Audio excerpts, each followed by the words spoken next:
Então, é um grande prazer estar com os amigos da Sociedade Paulista de Infectologia. Nesses próximos 30 minutos, eu vou tentar fazer uma revisão da atualização do manejo clínico das formas moderadas e graves, que são as formas iniciais que nós fazemos a hospitalização dos pacientes com Covid-19. Em relação aos meus conflitos de interesse, a Karen já me apresentou, sou chefe do Departamento de Infectologia aqui da Unesp, trabalho no Hospital das Clínicas aqui da nossa faculdade, coordenando uma equipe técnica ambulatorial de enfermarias, e também sou consultor da Sociedade Brasileira de Infectologia e da Associação Médica Brasileira para a Covid-19. Tenho diversos patrocínios da indústria, tanto diretos quanto indiretos, mas para essa apresentação eu não recebo nenhum honorário e não tenho potenciais conflitos de interesse. Então, nós vamos tentar fazer nesses próximos 30 minutos uma revisão sobre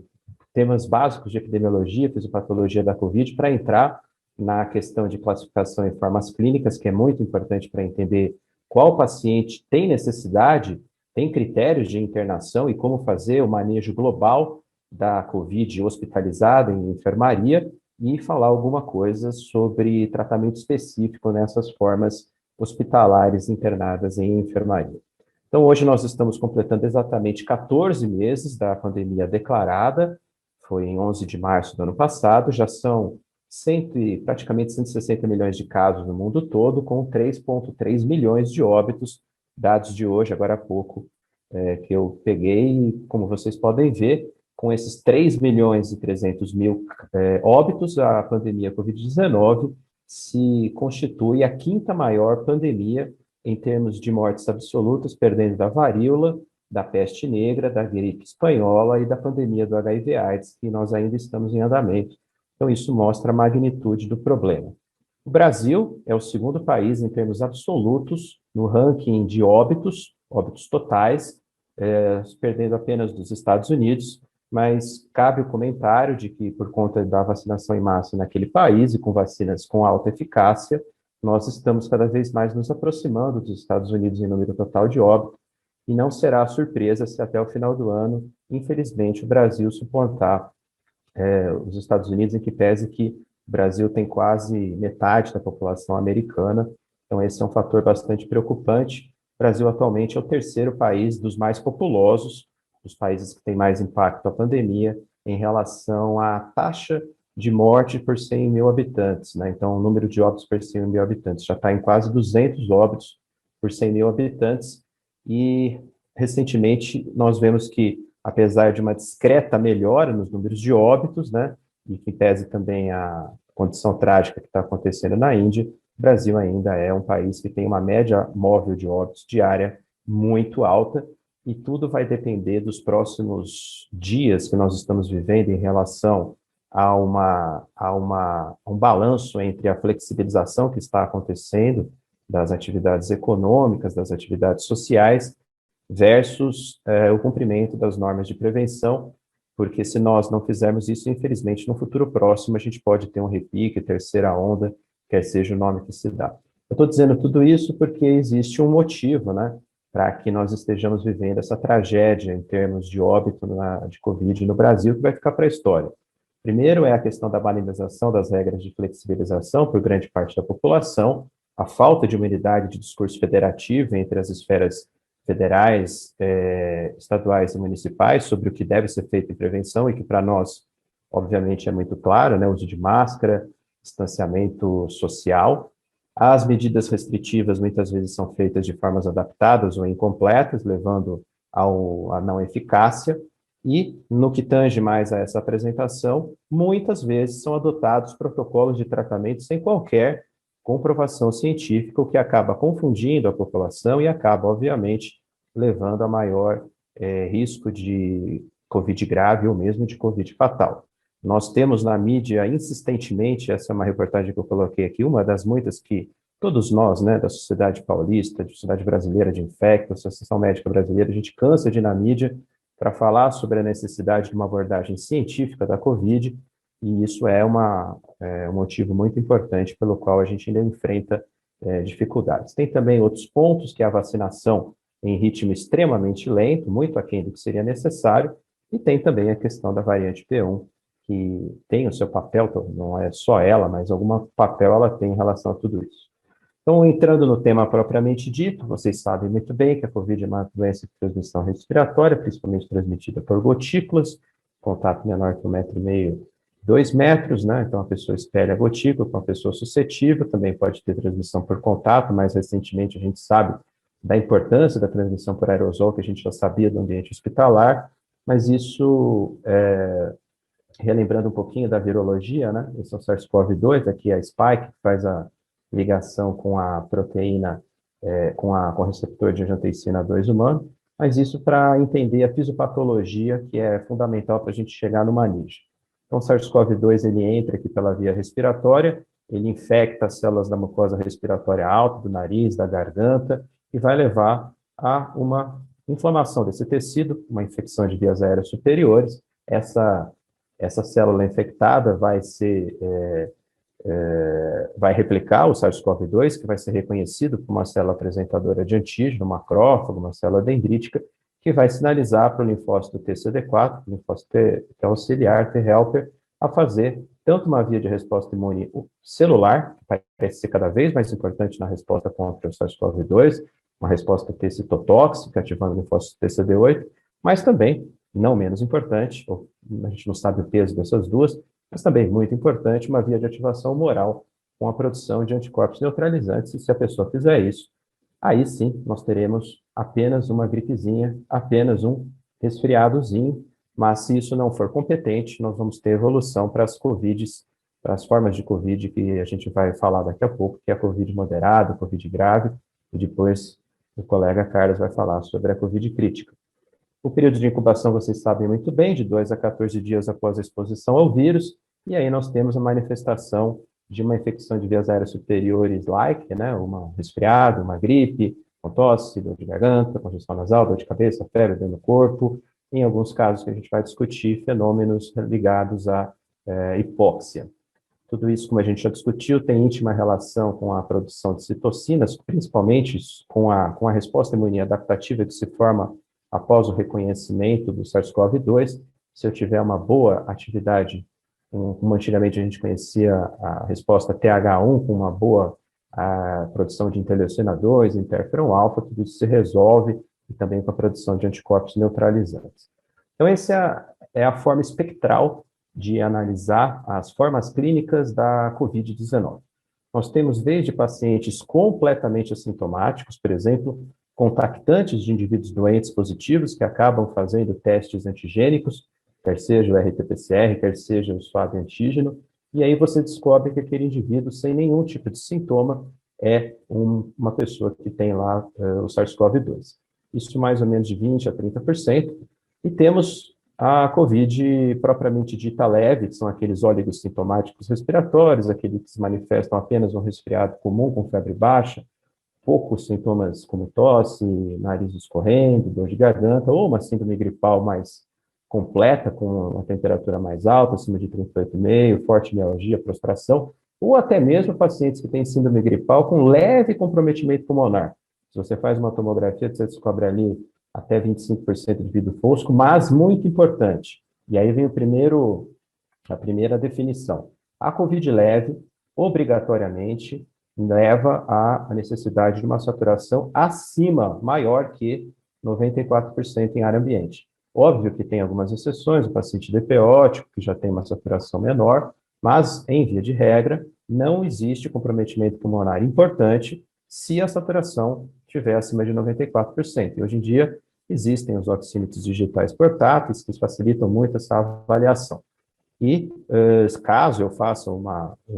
análise mais pormenorizada, uma relação PA-FeDO2, esse paciente tem que ter uma relação de troca acima de 300. Então, essa é a definição da COVID leve, da paciente que não precisa de hospitalização, do paciente que não tem um comprometimento pulmonar importante, pelo menos naquele momento, e que pode fazer o segmento ambulatorial sem maiores sobressaltos. Existem, inclusive, formas atípicas não respiratórias, paciente que desenvolve, por exemplo, só diarreia ou só,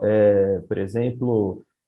hiperemia ocular, quadros muito distintos, ou, por exemplo, só um fenômeno tromboembólico isolado. Tá? Isso acontece, mas não é frequente. Se a gente somar os assintomáticos com os que têm COVID leve, cerca de 85% a 90% vão ter, então, a forma ambulatorial. Temos a COVID de enfermaria, ou a COVID moderada grave, que são aqueles pacientes que têm uma pneumonia moderada, uma pneumonia que vai levar, então, o que a gente também chama de fase 2A, há uma queda na saturação menor que 94, mas quando você faz a relação de troca na gasometria, você tem lá que a relação PA de O2 e FiO2, ela está entre 235 a 300. Então, existe uma hipóxia, mas não é uma hipóxia que leve à necessidade de um alto fluxo de oxigênio. Aqui um catéter nasal de O2 a 1, 2, 3, 4 litros vai resolver o problema e com medidas terapêuticas adjuvantes, que nós vamos discutir, você pode conseguir controlar o seu paciente. Então, esse é um paciente que já tem indicação de hospitalização, mas ainda não é um paciente com COVID grave, que é principalmente aquele que está na fase 2B, com um comprometimento mais importante. Depois nós vamos ver qual a diferença de fisiopatologia entre as duas. Esse paciente com COVID grave é principalmente aquele paciente que já tem uma relação de troca bastante deteriorada, menor que 235, geralmente maior que 150, é um paciente que demanda um alto fluxo de oxigênio, uma máscara não reinalante e intensa vigilância. O ideal seria que esse paciente estivesse numa semi-UTI, porque obviamente isso pode descompensar a qualquer momento e ele pode entrar na fase que o professor Carlos daqui a pouco vai conversar com vocês, que é a fase de COVID crítica, quando você tem não só uma hipóxia muito marcada, mas também uma instabilidade hemodinâmica, neurológica, e esse paciente, então, com COVID crítica, vai precisar ser internado, são 5% dos casos, em leitos de UTI. O diagnóstico, acho que é bem tranquilo a gente discutir, mas cabe lembrar que a ideia é testar o paciente nos primeiros dias possíveis com testes antigênicos, principalmente o RT-PCR, que é o padrão ouro, porque é o exame que tem a melhor relação entre sensibilidade e especificidade. Não há uma sensibilidade perfeita, mas é uma sensibilidade que, nos primeiros dias de sintoma, a partir do primeiro, segundo, principalmente terceiro ou quinto dia, você tem lá uma positividade próxima a 80%, 85% nos melhores estudos. É óbvio que o PCR vai caindo com o passar do tempo, suave vai caindo, porque a doença deixa de ser uma infecção de vias aéreas superiores, em casos que evoluem para a COVID moderada, grave, então você vai ter uma queda na positividade,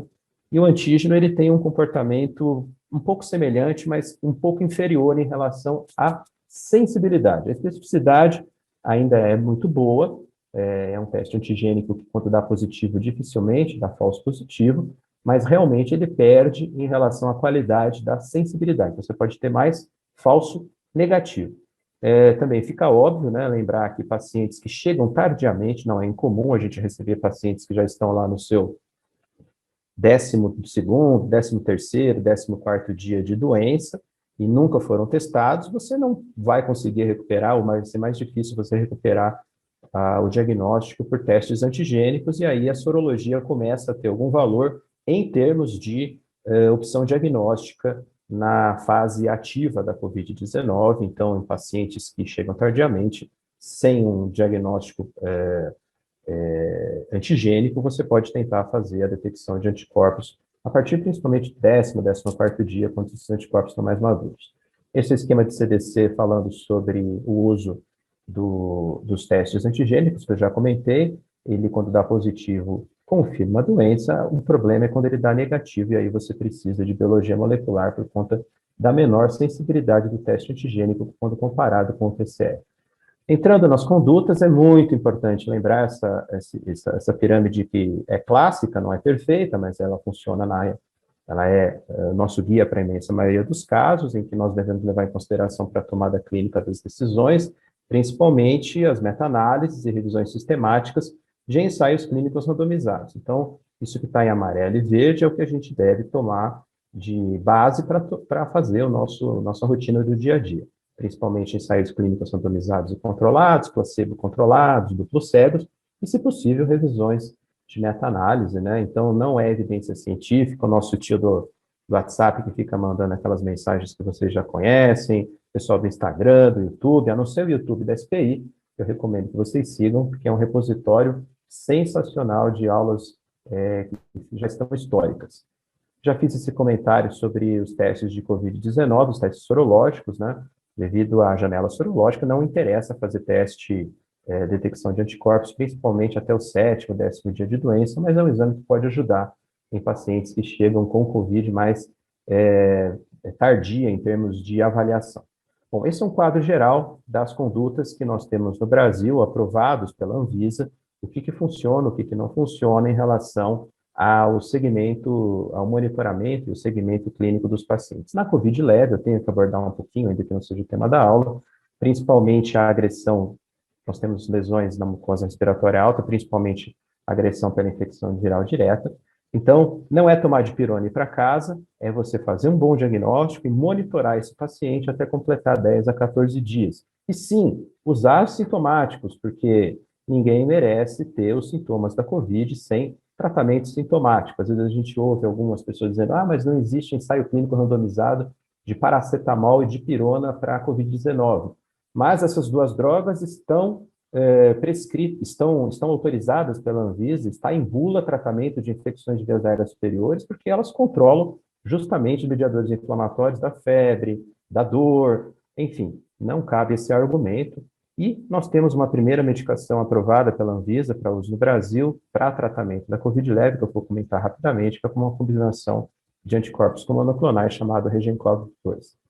Em termos do que me compete falar mais especificamente, que é aqueles pacientes com uma pneumonia viral mais importante e que são internados em enfermaria, Covid moderado 2A, Covid moderado 2B, nós temos, obviamente, a necessidade, com nível 1A, de se fazer a suplementação de oxigênio, porque a hipóxia leva a um mecanismo que aumenta a chance do indivíduo entrar naquela cascata de citocinas, ela induz o estresse, que provavelmente o professor Carlos vai discutir com vocês, o estresse inflamatório que vai levar àquela cascata de citocinas que leva o paciente a complicações muito sérias, a dexametasona, então o corticoide nesses pacientes já com COVID moderado e principalmente com COVID grave, são os pacientes com baixo fluxo de O2 e alto fluxo de O2, tem importante mudança no comportamento da história natural da doença, eu vou falar especificamente disso com vocês. A anticoagulação profilática, que só deve ser feita em pacientes internados, não deve ser feita em pacientes leves, comentário que cabe também para a dexametasona, não existe benefício nem nem de corticoide, nem de anticoagulação profilática na COVID leve, mas sim na COVID hospitalar. Esse paciente, obviamente, é um paciente que vai ficar deitado, que vai ficar no leito, que não vai deambular, é um paciente que tem COVID, que tem fatores que a gente sabe que podem ser trombogênicos. A antibiótico terapia para tratamento da pneumonia secundária é um tópico de bastante polêmica, mas eu vou abordar daqui a pouco. E temos o Remdesivir, que é uma medicação também já aprovada para uso no Brasil, para pacientes hospitalizados, tipicamente desse perfil que a gente está discutindo hoje, pacientes que precisam de oxigênio, portanto, não serve Remdesivir para paciente ambulatorial, mas que não são pacientes com COVID crítica que precisam de ventilação mecânica. Pelo menos a bula no Brasil não prevê isso, existem alguns casos, alguma situação em que ele pode ser útil nessa, ou pelo menos há discussão sobre isso. E tem a COVID crítica que não cabe discutir, a COVID prolongada que não cabe discutir hoje. Então, o que fazer na COVID leve, como eu já disse, fazer a monitorização desses pacientes para justamente avaliar se eles não estão evoluindo para COVID pulmonar, para COVID hospitalar, se eles não estão evoluindo com hipóxia, fora o tratamento sintomático, e em casos selecionados, a gente vai discutir o uso de Regencov. O que não fazer? Corticoide na fase inicial, na COVID leve, aumenta a carga viral, e alguns estudos, além de não ter benefício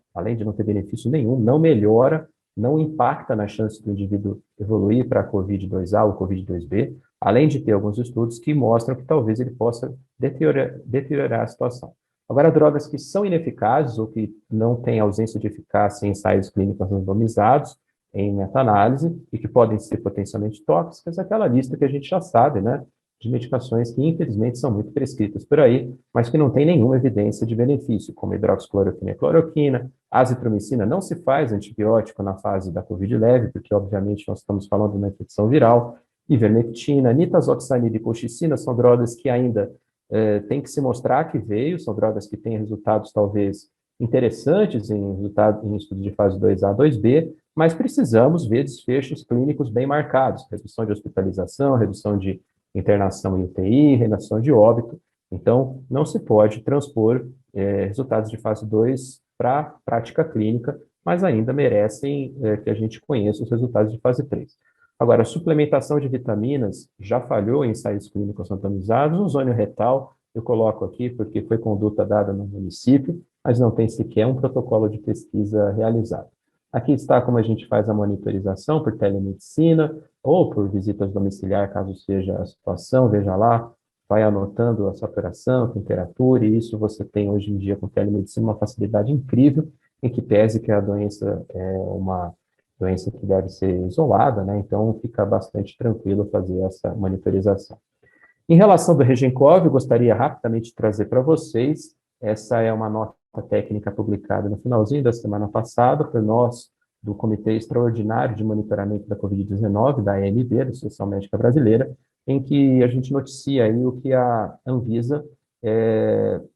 autorizou de forma emergencial, um coquetel de 2 anticorpos monoclonais, que tem o nome comercial, então, de Regencov, e esses anticorpos monoclonais, eles devem ser feitos apenas para a COVID leve, que não tenham comprometimento pulmonar, com redução de hospitalização na ordem de 70% em pacientes com COVID leve até 10 dias de sintoma, pacientes que não precisam de hospitalização. É óbvio que o problema dessa droga é o custo, né? Então, agora, nesse momento, a discussão está dentro da Conitex, está dentro de organismos também que fazem a avaliação de custo-benefício em relação à implementação não só no sistema público, como também privado, mas é uma droga que na fase 3 tem uma redução de hospitalização bastante importante, uma combinação de anticorpos de anticorpos monoclonais para casos leves de Covid-19. Agora, o que não deve ser feito, né, a gente já discutiu, corticoides, anticoagulantes na fase leve, que deve ser reservado para COVID hospitalar. E essa é uma publicação recente do nosso grupo, falando sobre essa questão, que nós não devemos tomar decisões baseadas em estudos de fase 2A, ou muito menos estudos in vitro, ou de resultados de avaliação de fisiopatologia completamente teórico. Uma publicação agora dessa semana do American Journal of Medicine, vocês conhecem muitos dos colegas aqui, inclusive o professor Eduardo está nessa publicação, a professora Karen, só para lembrar a vocês que a gente deve tomar conduta baseada naquilo que a gente tem de melhor evidência. E o que a gente tem de melhor evidência, então, para esse paciente, que é o tópico da nossa discussão, paciente com pneumonia 2A, pneumonia 2B, o paciente que vai ser internado, né, o paciente, então, que tem uma saturação ambulatorial menor que 94 e uma relação de troca menor que 300, 235 a 300. Primeiro é importante entender o mecanismo de fisiopatologia. Aqui está a COVID-2A, que se baseia principalmente numa formação de exudato. O indivíduo não consegue uma resposta celular, uma resposta baseada na produção de interleucina 2, de interferon alfa. Então, o vírus ele acaba infectando as células alveolares e, por não conseguir fazer uma resposta mais robusta do ponto de vista celular, começa a se concentrar citocinas ruins, interleucina 6, interleucina 2, TNF-alfa. Isso leva a um preenchimento desse alvéolo com exudato inflamatório, o que, obviamente, facilita o trabalho terapêutico dos corticoides. É por isso que lá atrás já foi proposto o mecanismo de uso de corticoide muito parecido com aquilo que a gente vê na pneumocistose. Se fosse só essa lesão alveolar, intraalveolar, ótimo, mas não. Quando o paciente evolui para as formas mais avançadas, principalmente a COVID-2B, você tem um dano alveolar difuso. Além do exudato intraalveolar, você tem a terrível lesão endotelial, que é formada principalmente por trombos, por microtrombos no endotélio. Aliás, essa lesão endotelial com microtrombos não é só do endotélio pulmonar, acontece em vários outros órgãos, muito importantemente no cérebro, que pode levar a diversas consequências, e aí você tem aumento da permeabilidade vascular, o exudato piora muito, e o paciente vai piorando cada vez mais a troca por conta daquele famoso mecanismo ventilação-perfusão. O oxigênio chega aqui, mas não consegue passar, e por conta dessa barreira aqui de líquido, fora a lesão endotelial, que também prejudica a troca gasosa. Então, eu já falei dos critérios de internação, principalmente saturação menor que 94. Esse paciente tem que ser avaliado do ponto de vista global em relação à hipotensão, em relação à frequência respiratória, inclusive em relação também à imagem, né? Nós vamos discutir daqui a pouco a tomografia, levar em consideração, além da saturação e da relação de troca menor que 300, que a gente já deixou bem claro, questões que podem piorar ou que podem ser fatores contributivos para uma COVID mais grave, como, por exemplo, diabetes, doença cardíaca crônica, doenças respiratórias crônicas, doenças renais crônicas, imunossuprimidos, algumas doenças cromossômicas e gestantes com comorbidade. Lembrando, então, que essa é uma série de autópsias de COVID-19, aquilo que a gente já viu, dano alveolar difuso, trombose, principalmente na lesão endotelial pulmonar, depressão do sistema imune, pancreatite, pericardite e aquilo que eu disse, ativação microglial no cérebro, principalmente pela lesão endotelial. A tomografia tem um papel importantíssimo para a gente conseguir mensurar o tamanho da lesão ou o grau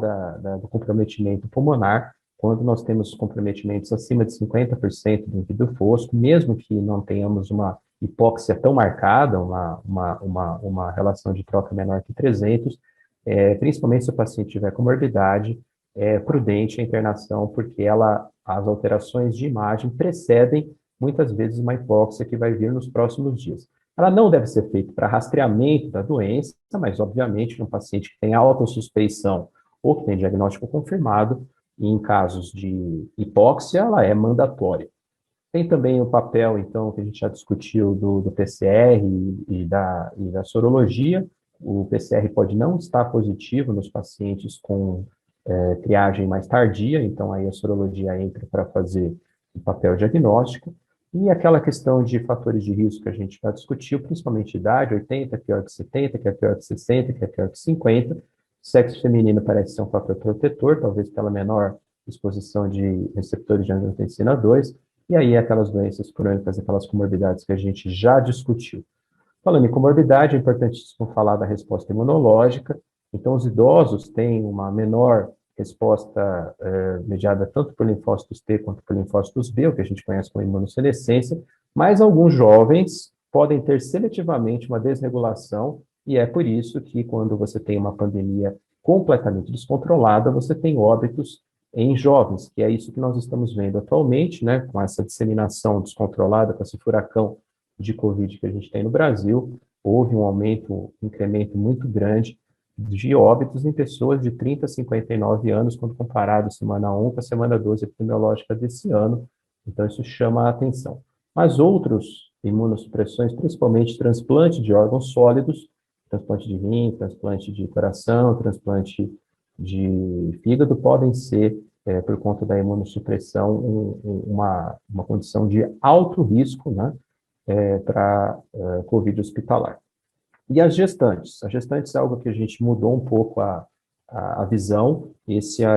Era a visão que nós tínhamos antes, o ano passado da pandemia, em que não havia muita diferença, mas recentes estudos, que é esse aqui que eu vou mostrar para vocês, mostram que gestante tem o maior risco de hospitalização, internação em UTI e ventilação mecânica. Muito curiosamente, talvez pelo tamanho da amostra, a mortalidade não houve diferença. Esse é um estudo mais recente, publicado na Morbid Mortality Weekly Report, então colocando gestante como um fator de risco, mesmo sem comorbidade. Em relação às medidas terapêuticas, a gente já discutiu um pouquinho, vou falar rapidamente sobre o que a gente deve fazer. Primeiramente, tratar com oxigênio esses pacientes. E aí vem a questão da gente sempre tentar manter uma saturação acima de 94, e aí você tem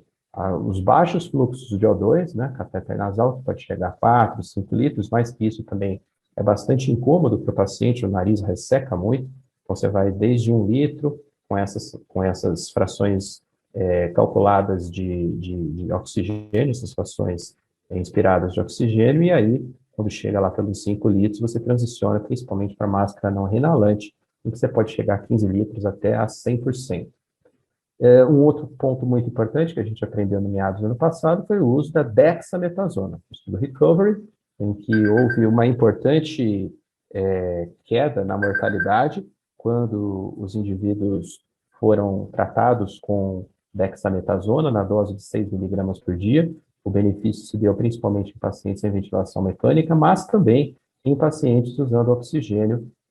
mesmo com baixo fluxo. Mas vejam, isso é muito importante. Pacientes ambulatoriais que não precisam de oxigênio não se beneficiam do uso de dexametasona. Portanto, não deve ser feito para pacientes ambulatoriais com COVID leve. Isso é importante lembrar. Corticoide é para paciente com COVID hospitalar, principalmente COVID de UTI, mas também, obviamente, COVID grave, COVID moderada, paciente de enfermaria. E aqui tem uma meta-análise em que se comparou os estudos de dexametasona versus hidrocortisona versus metilprednisolona, em que fica claro que o resultado é bastante favorável para a dexametasona, mas isso não se observa para hidrocortisona ou para metilprednisolona. Portanto, o corticoide a ser prescrito na COVID hospitalar é a dexametasona na dose de 6 miligramas por dia por 10 dias. Tem a questão da resposta das pneumonias bacterianas secundárias, tem uma série de mecanismos que facilitam, como, por exemplo, a própria lesão que a gente discutiu alveolar, e aí você tem uma série de citocinas que vão levar a uma facilidade de infecção pelos germes que a gente conhece de pneumonia da comunidade, principalmente o pneumococo, a influenza, o estáfilo, Maracera catarrhalis, pseudomonas. Tem uma questão importante também de desbiose do intestino, que pode levar à translocação bacteriana, e tudo isso, principalmente no paciente com COVID grave, com alto fluxo, e principalmente com COVID crítico, que vai ser o próximo tópico, leva à necessidade do tratamento de pneumonias. O Remdesivir, esse é um slide que resume tudo do Remdesivir, não tem benefício para paciente sem necessidade de oxigênio, mas para paciente hospitalizado, reduz, do ponto de vista estatístico, a recuperação em pelo menos 5 dias. Você tem 5 dias a menos de internação do paciente COVID, o que em tempos de pandemia e enfermarias lotadas é altamente válido. Por isso, a aprovação da Anvisa de forma definitiva. É uma droga que deve ser feita para pacientes com COVID hospitalizados, com suporte de oxigênio em qualquer nível, em qualquer nível não invasivo. A bula da Anvisa, vocês vão ver, não contempla pacientes intubados, somente pacientes hospitalizados com ventilação não invasiva. Então, catéter nasal de O2 ou máscara não reinalante alto fluxo. Esses pacientes, então, na bula americana existe espaço para uso em paciente crítico, e eu vou deixar para o professor Carlos comentar. De qualquer forma, para todos os grupos de paciente, aumento da melhora clínica em até 50% e necessidade reduzida de ventilação mecânica. Existe também, principalmente para pacientes com COVID moderada, COVID grave, COVID hospitalar, uma mortalidade reduzida em torno de 70% com oxigênio de baixo fluxo. Então, é uma droga que pode ser considerada, que deve ser considerada. É lógico que também existe aqui uma necessidade de discussão da custo-efetividade, porque o preço não é um preço tão baixo assim, mas isso está sendo feito no momento. Essa é a nota da Associação Médica Brasileira, que tenta orientar, então, os nossos colegas do Brasil todo, basicamente explicando a indicação que nós temos no Brasil pela Anvisa, que eu vou repetir, que é importante a gente repetir, para pacientes hospitalizados, o Remdesivir deve ser feito somente para pacientes hospitalizados que estejam precisando de oxigênio, excetuando, portanto, a COVID leve e excetuando também a COVID em ventilação mecânica, porque não é uma droga que deve ser feita pela bula brasileira para pacientes graves, mas é lógico que cabe uma discussão posterior. Uma droga que tem um perfil de segurança bastante tranquilo, e aqui tem as doses, né? Lembrar que, então, é para paciente hospitalizado com necessidade de oxigênio. O tocilizumab é um imunomodulador que tem sido avaliado para COVID grave, para COVID crítica. Não existe ainda um consenso muito grande em relação a fazer ou não essa droga. Essa é a recomendação do NIH, para que se faça tocilizumab mais dexametasona para pacientes que tenham até 24 horas de admissão na unidade de terapia intensiva, mas que requerindo tanto ventilação invasiva ou alto fluxo, ou pacientes ainda com baixo fluxo, com altos níveis de marcadores inflamatórios. Mas isso não está muito claro, a própria fabricante, e a gente coloca isso também na nota da AMB, pede para o tocilizumab não ser usado fora do contexto de ensaio clínico, porque nós não temos certeza sobre o real benefício clínico, potenciais eventos adversos graves, principalmente sepse, e, além disso, o uso indiscriminado dessa droga, já que a gente não tem uma certeza de real benefício, está levando a uma escassez do produto para a principal indicação, que é a artrite reumatoide grave. Então, se a gente está falando de conduta baseada em evidência, das melhores evidências, o tocilizumab deve ser restrito ainda para ensaios clínicos, porque não está claro, mesmo para o fabricante, isso a gente coloca na nota da AMD, o real valor em casos graves ou casos críticos da Covid-19. Soro de convalescente é algo que também, infelizmente, ainda não mostrou a que veio, então, tanto a guia do NIH quanto do FDA colocam que não há dados suficientes para recomendar a favor ou contra de plasma de convalescente no tratamento da Covid-19. Então, resumindo, tudo que eu disse, para a Covid hospitalizada, Covid de enfermaria, nós devemos fazer o quê? Oxigênio suplementar, dexametasona, anticoagulação profilática, antibióticos para casos selecionados, bem como o remdesivir para casos selecionados. O que nós não temos evidência científica ainda, que precisam de maiores estudos, é o tocilizumab e outras drogas, que eu vou ficar aqui dizendo, e que a gente já sabe que não funciona, que é tóxico, e usamos no passado, lá em março, abril do ano passado, em alguns casos desesperados, mas já faz mais de um ano que a gente tem evidência que não funciona, é hidroxicloroquina ou cloroquina. Eu coloquei esse slide não para fazer uma autopromoção, mas para dizer que como a defesa, né, a luta pela medicina baseada em evidência em tempos de pandemia pode ser paradoxal, né? Hoje em dia, quando a gente fala para tomar decisão baseada em evidência clínica, a gente ganha até prêmios, uma plaquinha do CREMESP, porque nós escrevemos esse capítulo do Manual do CREMESP de Melhoras Práticas Clínicas na Covid, que está sendo reeditado agora, já mandamos o material, mas que tempos malucos, né? Quando a gente defende boas práticas clínicas na pandemia, você acaba até ganhando prêmio. E por falar em boas práticas clínicas, eu trago aqui, para finalizar, a mensagem da Dona Maria. A Dona Maria foi a nossa primeira paciente com Covid-19 aqui na cidade. Coloquei essa foto porque ela participou de uma reportagem aqui na Globo e ela deixa bem claro que a Covid-19 não é apenas uma gripezinha, então não saia de casa se estiver doente, use máscara, mantenha o distanciamento social, higienize as mãos e agora a vacina, né? Não poderia deixar de falar que agora, domingo, Botucatu vai começar um projeto pioneiro, vacinação em massa com a vacina da Oxford AstraZeneca. Estamos todos aí torcendo para que esse conjunto de medidas, esse mandala de medidas preventivas, nos tire dessa situação. Então, para a Covid-19 hospitalar, é necessário que todo paciente com suspeita clínica seja testado, isso é essencial, com o melhor teste possível, RT-PCR, que pese a possibilidade alternativa do teste antigênico ser realizado, para formas leves, tratamento sintomático, monitoramento, talvez em alguns casos o uso do Regencov, para as formas moderadas e graves, internação, oxigênio, dexametasona, considerar antibiótica, anticoagulação profilática, o remdesivir em casos selecionados a depender da avaliação de custo-efetividade, e as formas de UTI daqui a pouco vão ser abordadas. Lembrar que nossas condutas devem sempre ser baseadas em evidência, as melhores evidências possíveis, e o controle da pandemia só vai ser possível se unirmos as regras de prevenção com vacinação em massa. Eu termino a apresentação agradecendo a atenção de todos e convidando vocês para conhecer o meu projeto de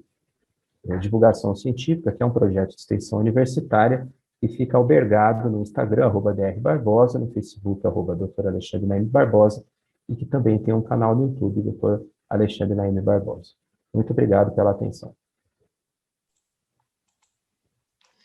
Alexandre, que aula brilhante.